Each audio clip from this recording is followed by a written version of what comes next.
Thank you for listening to the Open Discourse podcast. I'm Charles Mitchell, the co-founder and CEO of Open Discourse Coalition. In this series, I interview thought leaders, elected officials, entrepreneurs, and other change agents. Today, I'm joined by my new friend, Dr. Jon Peri, president of Manor College in Jenkintown, Pennsylvania. Jon Peri, thank you so much for being my guest on the Open Discourse podcast today. It's my pleasure, and congratulations on your recent accolades. It's very kind of you to notice the Open Discourse Coalition's Voltaire Prize, John. It was incubated by one of our dear mutual friends, and our mutual friends, two of them actually, who are on the board of the college that you run outside of Philadelphia, Manor College, are the reason you and I know one another. As you know, and I want our listeners to know, I've just been captivated by what you're doing at Manor College. People can see from the pennants behind you, if they don't know, that you are the president of Manor College, Jenkintown, Pennsylvania. If I understand the rankings correctly, you all are the most affordable private college in Pennsylvania. Is that right? We have been for a number of years. There's some competition that's been trying to catch up to us in the last year or two. So we're definitely still the most affordable nonprofit independent in the Philadelphia metro region. Okay. But depending upon the year, we're also for the state. Okay. And part of what you are trying to do for your students is to be affordable, and you're doing a remarkable job with that. But it's not just about being affordable. As I understand it, John, the students you're serving at Manor often are first-generation college students from the Philadelphia area, often who are coming out of challenging circumstances, wanting to better themselves, and you give them a very unique opportunity to do that. Could you share a bit about what is the uniqueness of Manor, what's special about it, how do you serve these students, and why is this your calling in life? Why is this so important to you? You've been the president for longer than most college presidents, and I can tell from knowing you, this is really, really, really important to you. So what's the special sauce of Manor, and why do you love it so much? Thank you for that question, Charles. And this is my life's work. I do consider it vocational. Our institution is a Catholic Basilian one. And the sisters who founded our college are from Ukraine in the early 1900s to care for orphan children. They started a high school, and then they started the college in 1947. And since that time, our mission has been one of embracing the individuals in our community so that they have the most opportunity over a lifetime. And what that means for us in practice is we have, to give you some of the particulars on what you noted, we have about 75% of our students are Pell eligible, which means that more or less they're hovering around poverty level.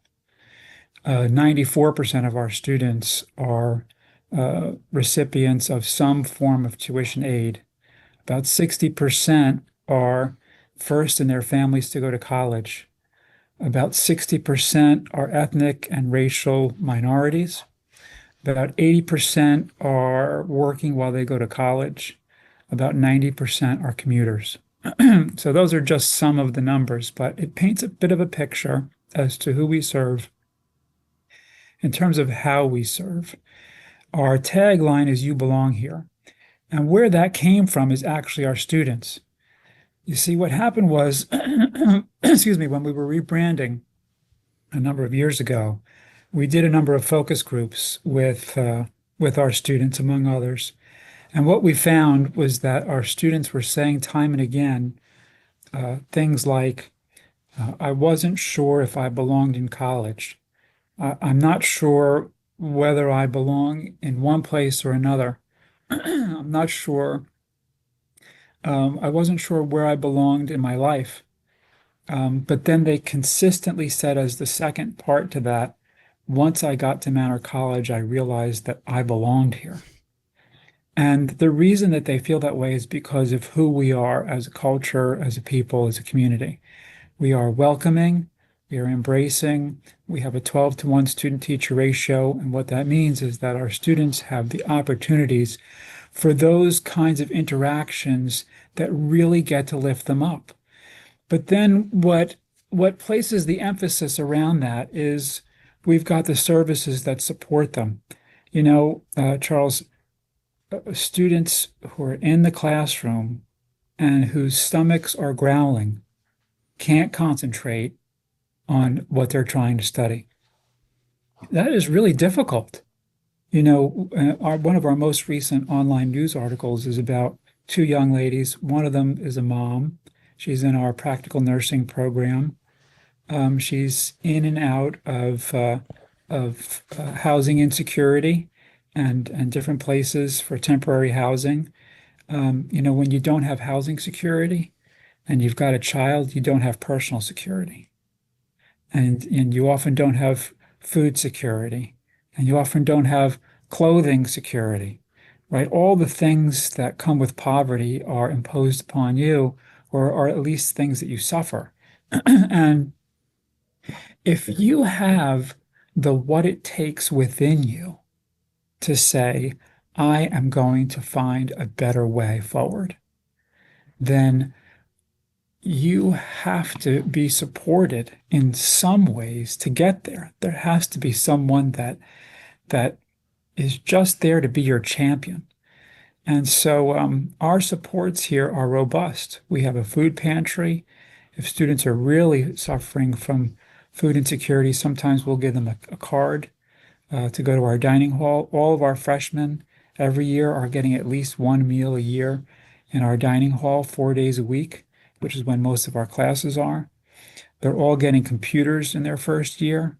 They're all getting free summer courses to catch up or to get ahead. They're all getting free textbooks included with the cost of tuition. We have a career clothing closet so that when they're getting out in the real world and trying to become, young and old and middle professionals, they've got the right attire so that they can look and feel professional when they're on that interview. Those are all the things that we do that are part and parcel to our institutional culture and who we are. And we really have strong emotions around that on this campus. Our faith drives us to caring.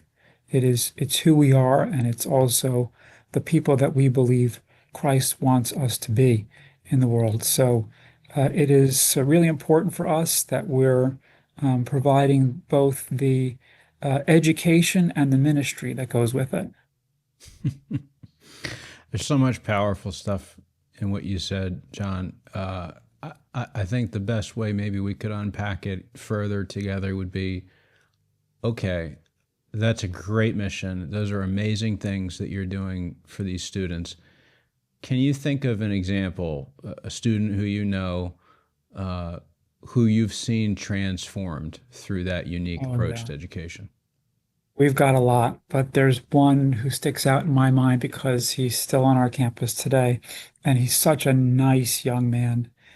And he came here through a faith community out of a African nation, a sub-Saharan African nation, and really wanted an opportunity to learn in America. When we first found out about his challenges, he was living in a basement apartment in Philadelphia, and he had sort of inherited from a family member or a friend who had moved on this apartment, but he also inherited the electric bill, which was like $2,500 in December. And there was no way he would be able to pay that. He's one of our star soccer players, by the way. And I mean, you couldn't meet a nicer young man. And so here he was with no ability to pay the bill, no lights, no windows, no electric, no heat in a basement apartment in Philadelphia in the winter. And he wouldn't tell anybody because he wanted to be sure that he was being a man in sort of the cultural sense that we think of it, globally and nationally. But we had one professor who was able to break through to him. And she's just a great person. She keeps snacks outside of her office as a way to create the conversations with the students. And they pick up a little bag of potato chips or something. And so he reveals these things going on. And we sort of came together as we do in many cases and made sure that the electric bill was addressed. Our VP of advancement connected with our electric company, Pico, and got him onto a discount rate kind of a situation. And we did our best to set him up and make sure that he at least had heat and stuff. And he had a series of other challenges, and at one point homelessness. And we made sure he had a home here on our campus. So we were persistent in how we supported him, and also persistent in our conversations with him because he was very guarded. But we were able to get through those walls with him and remove the barriers for him. And once we did that, gosh, did he thrive. During the course of all of this, by the way, he was maybe making $200 a month as a valet for one of the hotels in Philadelphia. And he was sending home $100 a month. Um, because 100 American dollars in an African sub-Saharan African nation for most of them goes a pretty long way to support his family. So here he was trying to be a man and a student and to create opportunity. Well, in the last when we restarted in the fall, early in the fall this year, he's now living on campus. In the last soccer game that I got to see, he's a defender, and he nearly got a goal from about 75 yards away. It rang out as loud as could be on the perimeter of the goal. And every time I go to the games, he gives me a big handshake and a warm sort of man hug, one handshake, one hand on the back. Um, He's always got a big smile on his face. He's always so gracious and thankful. So in September, to finish the story, after about a year and a half or so of just trying to make sure that he had a good kind of equilibrium in his life and stability, he showed up at the front desk here outside my office. And he said, "Dr. Peri, I need to speak with you for a minute if I can." And I said, "Sure. How can I help you?" And he handed me some papers. And so my heart sort of skipped a second beat for a second because I thought, oh my goodness, I hope it's nothing bad. And he showed me that he was on the dean's list. Here's somebody who was barely getting by academically because of all these other things in his life. But we have those kinds of stories every day, all day long. And it's not just, foreign nation stuff, because that's really only about 1% of our students. If that, it's like I said, 75% of our students are from Philadelphia, right? Inner city kids from Philly. Um, I'll say another story real quick is a young lady who I had a conversation with and we shared some wonderful benefits with to make sure her life was stable and secure around Thanksgiving. And preceding that, she said to me, "Dr. Peri, how am I going to thank young lady from Philadelphia, how am I going to thank all the people on Manor's campus for just helping me to make it in life and to make it here and to be able to make a future? How am I going to thank you for that?" And at this point, the tears are coming down. And I said to her, "You're not. You're going to take the talents that you gain here and the character that you build and the faith that you come closer to, and you're going to share that with others, and you're going to be the champion for them." And at that moment, she took a long pause and she said to me, "Dr. Peri, that is my life's purpose." So, but those are the kinds of things, those are my direct interactions with students. Our faculty, I could go on and on and on. We had one faculty member who called up Muhammad Ali's daughter and said, "This young man who's also a boxer is thinking about leaving school, and we really want him to stay and keep his education. Would you talk to him?" She did. She did. She talked to him and she said, "You stay in school, young man." And today he's a SEPTA police officer. And I think the last time we talked, he was maybe being recruited by the Secret Service or something because he's a big Wow. guy. John, I would not have known to ask you, what does Muhammad Ali have to do with Manor College? That's a great story. And there's a reason why Manor College has been nationally recognized by prominent newspaper for being one of the best in America for producing upward mobility for your students and graduates. I love that. Yes.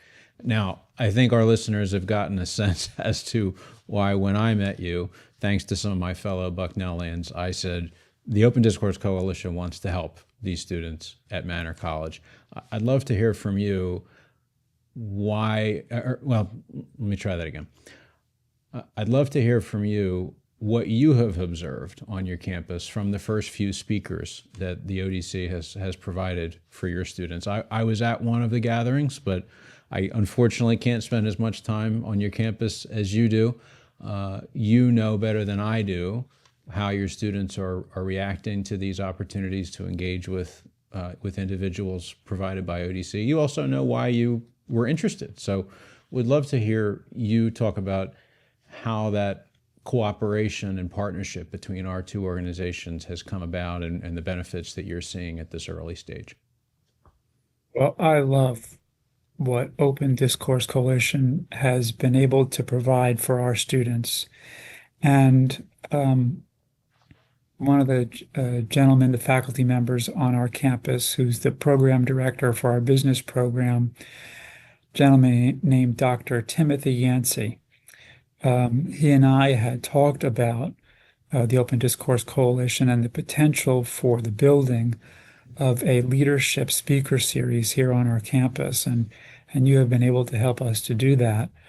And our students showed up in substantial number for the conversation where you were, and the feedback that they have shared with us is feelings of being energized and gratefulness for the opportunity, and also for the opportunity to be able to connect with you and our speakers, and having a sense from that there's the potential for networking and upward mobility because of the connections that they build.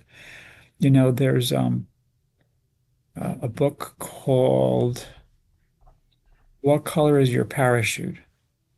And it says in there that the statistical likelihood of getting a job through cold contacts and resumes sent is like 3 to 5%. And that's sort of the lowest way. And on the other end of the continuum, the number one way to get a job is through the people that you know. And you know, when you're growing up in inner city Philadelphia, there are people that you know, but they may not be the right people. And part of upward mobility is being able to build the networks from within and without. So for us, we want our students to build cohorts among and between themselves on campus because peer support is important. And we want them to build a network of professionals that you have helped us and are helping us to now build so that they can thrive through the contacts that they are able to achieve. There's that concept of upward mobility again, and I love hearing that, John, because most people I think who are listening to this don't know this, but everybody has a life beyond their job. You have a life beyond Manor, although it's so important. I have a life beyond ODC, although it's so important. And really, my life beyond ODC has been spent serving the kinds of students who are at Manor, but when they're younger in the K-12 environment. That's really been my life's work. So when I walked your campus for the first time, and when you talked about your students, and when I saw them, my immediate reaction is, I know these kids. Not literally. I don't think I've ever met any of them, but this kind of kid is the kid that I've spent my career serving. And I know that if upward mobility is the goal, there's some things that they don't have. But I also know we at the Open Discourse Coalition, we're blessed to have some of those things. We're blessed to have a network of professionals who love to invest in young people and love to open doors. And yes, those statistics that you shared are very telling. So I love hearing that from your perspective, because from mine, that's part of why this is such a beautiful fit. And I'm grateful I got to see that in person during the last event that we did. I saw people always ask me, where's your data? Where's your data that this works? And I know, yes, you have to have performance data, and we do. But for me, when I see a speaker walk down from a stage like I saw at Manor the other day and be swarmed by students, that's all the data I need. Because if those students just wanted to leave, they would have left. And if they didn't want to be there in the first place, they wouldn't be there in the first place. And if they're choosing to spend that time and shake the hand and ask the question and get the card, it's because they see value. And I personally experienced everything that you're saying. And the gratitude is mutual. I'm grateful for the opportunity to come alongside your students in that way. There's so much we could talk about, Jon, but I do want to be respectful of your time, and I want to ask you a couple of the questions that I enjoy asking all of my guests on this program. I always ask for a great book that you recommend. You mentioned a book earlier. Is that the book that you would recommend to our listeners, or is there another? Well, I'd recommend it. Gosh, there's so many great books. I sort of don't know where to begin, but um, when I was being inaugurated as president here, the state senator, who was a very nice gentleman, shared a book with me. Actually, part of the inauguration was that different folks from different parts of the community were giving me a book to read as the new president here. And the one that the state senator gave me was Dr. King's Strength to Love. And it's sort of a compilation of different remarks, considerations, speeches, and thoughts. It's not terribly long, which makes it an easy read, but it is powerful. It's powerful. It's 1960s civil rights era kind of conversations and content, but stuff that remains relevant for today. Here, you've got a faith-filled man driving a force who is trying to emulate Christ, and who's doing that despite some serious headwinds. So to say the least. So I think that's probably one of my favorite. One that I just finished reading is Influence by Robert Cialdini. It's about the psychology of influence, which is a good marketing book. But I could go on. I'm partly an academic, so I'll stop there. That's great. Yeah, I've read Cialdini. I just finished a book on Dr. King and Dietrich Bonhoeffer. So you caught my attention. I had not heard of that particular book, so maybe we should trade. But I think I'm going to read yours. Sounds good. Jon, is there an example that comes to mind? Two more quick questions. Is there an example that comes to mind in your life of some really influential advice that you got once upon a time? I have sort of compiled from multiples of mentors a series of advices and a few good questions. And among them are, how does this play out? Which is to strategize the pathway all the way through and consider that full tree of options. How can I help you? And I think the most powerful of all, how can I pray for you? Beautiful. So I think the advice is in the form of how to be the right kind of inquisitive. Love it. And I'll say for our listeners that you've lived that out. You were the only college president who ever ended a campus tour by praying for me, and I'll never forget it. Jon, I'm going to ask you one more question, and then I'm going to let you go because I know you have lots of important work to do down there at Manor College. Who's your favorite world historical figure? That's a really hard one. Um,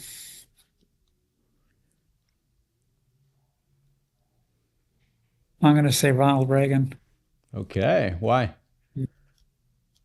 Well, among the many powerful things that he said, and I'm not going to quote him exactly because I don't know the exact quote, but he said words to the effect of, the world would be a much better place if people would find a way to talking to each other instead of about each other.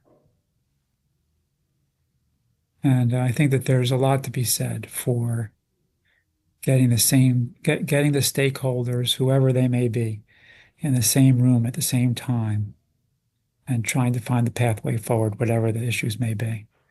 And right now, I think our world suffers a lot more conflict and division than it did in those days, the Reagan era. And I think that there's a big part of all of us that really hopes and prays for um, the days again when um, there is more solidarity among Americans as a people. Hmm. Beautifully said, John. I consider it an honor to work towards both solidarity and upward mobility with you and your colleagues at Manor College. Thank you so much for the opportunity, and thank you for joining me today.